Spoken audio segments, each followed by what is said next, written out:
Hi everyone, hope you're doing well from wherever you're watching this channel, depending on your time zone.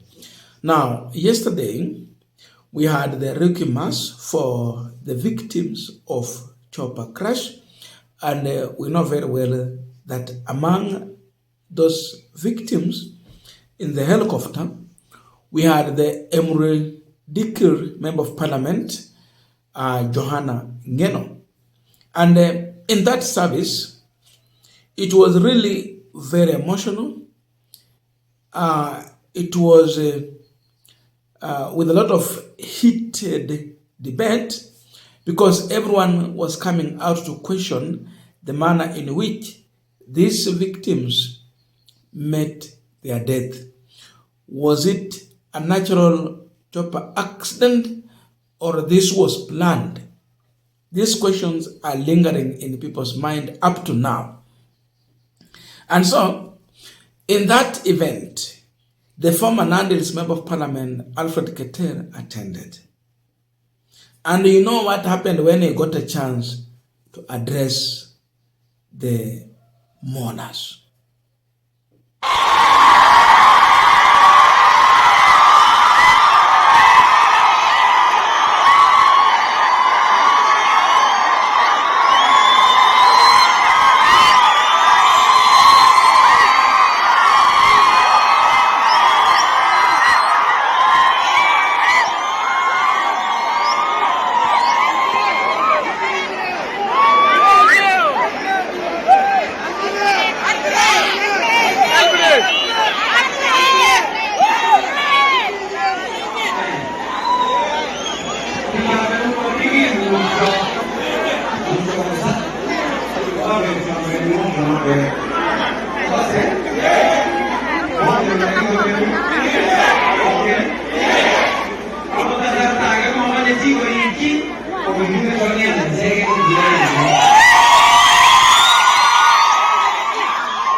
Now, after Alfred Keter attending that Rookie Mass, on his way back home, he went on to address, shortly after the event, the residents of Emre Dikir. And there is something really coming out very clear.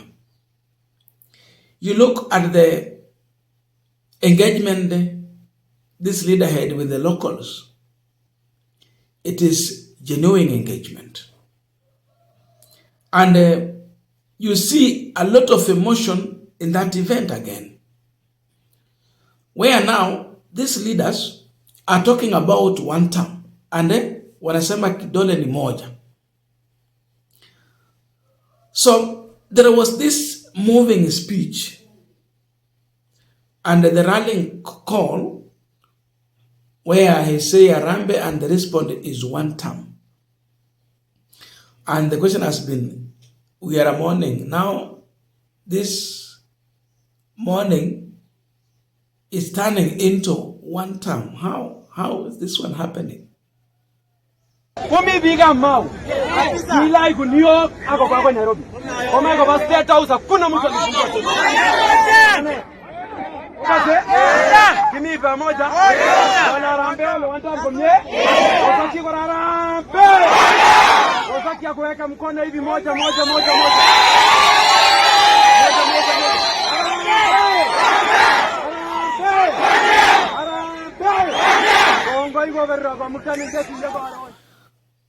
Now, the question people are asking is that during this hard time for the residents of Emre Dikir to mourn their leader, how is that mourning turning into WANTAM and all that?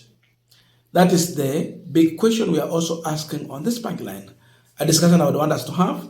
But before we go deep into that, I have a quick and humble request for those who are watching the channel and you have not yet subscribed, please consider subscribing. To our returning subscribers, I must say thank you so much. And again, to all our viewers, please give this video a thumbs up. Thank you so much, and back to our discussion.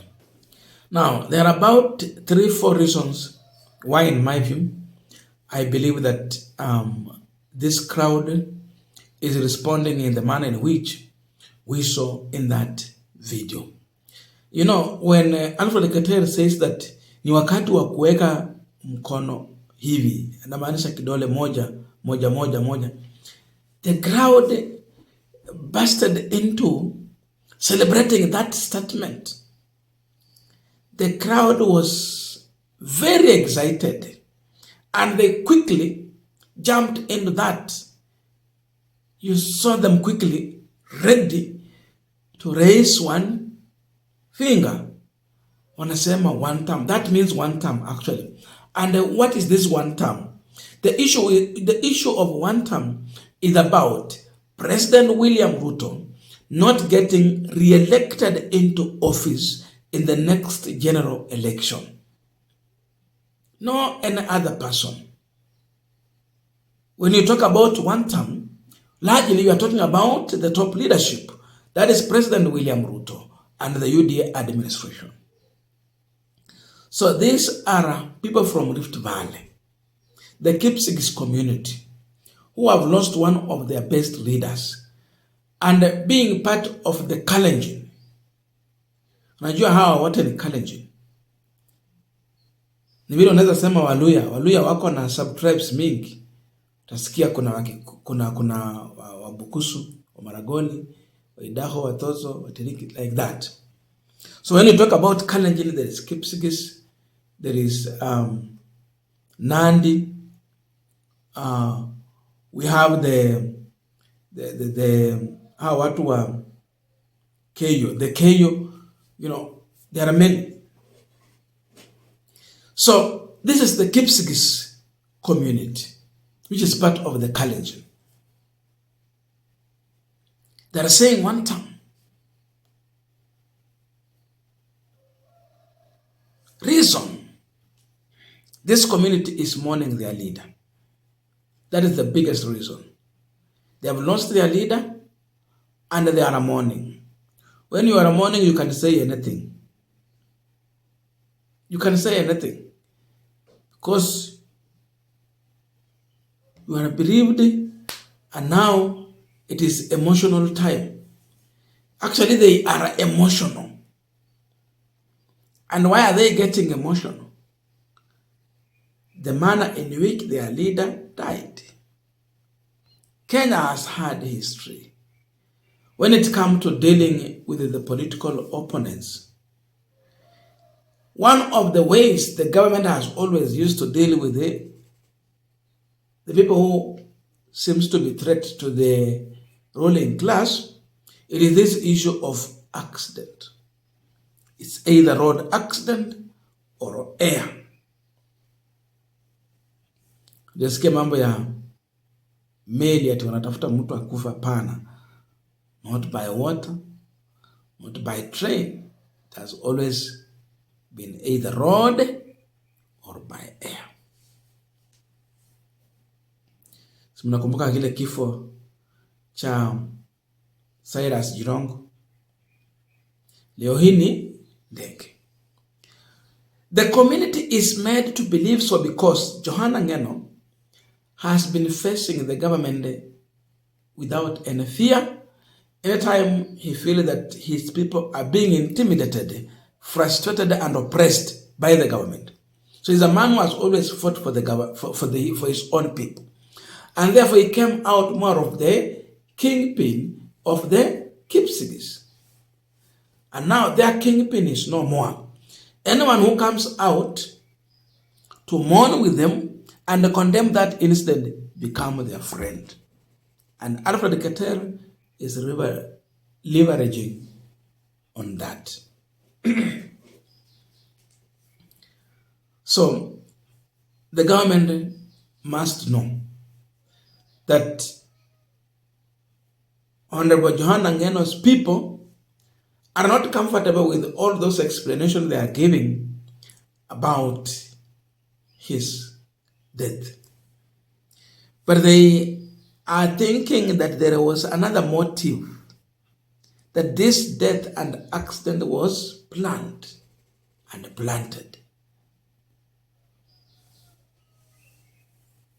Waliipanga na wakaipanda na ikafanyika. Why was this guy defending the community? There are so many issues to do with the land and all of that. And he was defending the community against who? Against the government. Which government? President William Ruto's government. So when you say WANTAM, you're saying WANTAM against this government, which the community views it as an oppressive government. That is what is happening here. Sasa kama Rift Valley wameanza kusema WANTAM, they are serious about it. Imagine if Keter is going to unite with people like Edwin Sifuna and have a way to penetrate into that area, it becomes a tsunami against President Ruto.